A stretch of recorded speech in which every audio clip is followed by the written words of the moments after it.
بسم الله الرحمن الرحيم.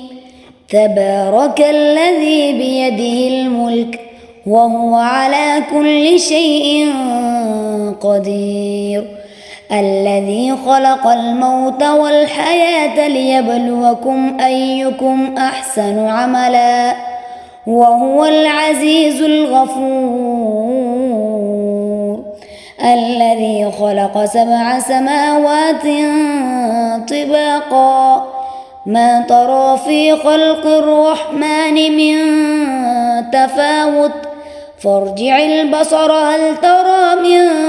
فطور، ثم ارجع البصر كرتين ينقلب إليك البصر خاسئا وهو حسير، ولقد زينا السماء الدنيا بمصابيح وجعلناها رجوما للشياطين وأعتدنا لهم عذاب السعير، وللذين كفروا بربهم عذاب جهنم وبئس المصير. إذا ألقوا فيها سمعوا لها شهيقا وهي تفور تكاد تميز من الغيظ، كلما ألقي فيها فوج سألهم خزنتها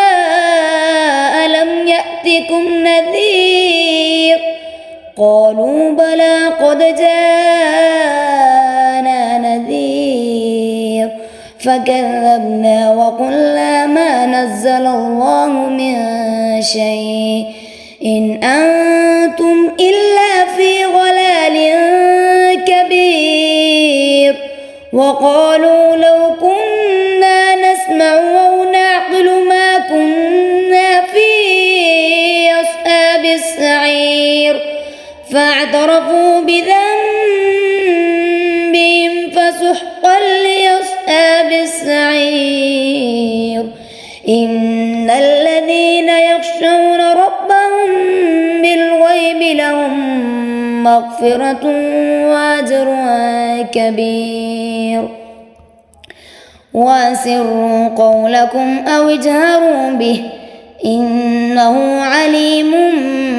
بذات الصدور، ألا يعلم من خلق وهو اللطيف الخبير، هو الذي جعل لكم الأرض ذلولا فامشوا في مناكبها وكلوا من رزقه وإليه النشور. أأمنتم من في السماء أن يخسف بكم الأرض فإذا هي تمور، أم أمنتم من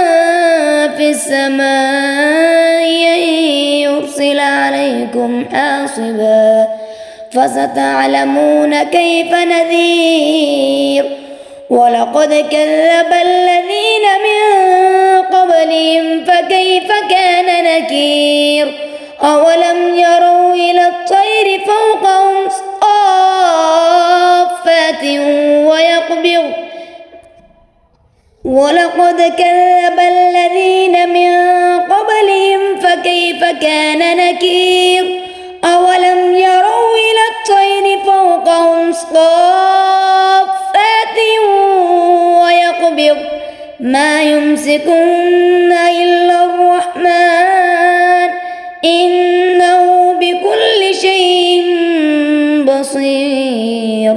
أمن هذا الذي هو جند لكم ينصركم من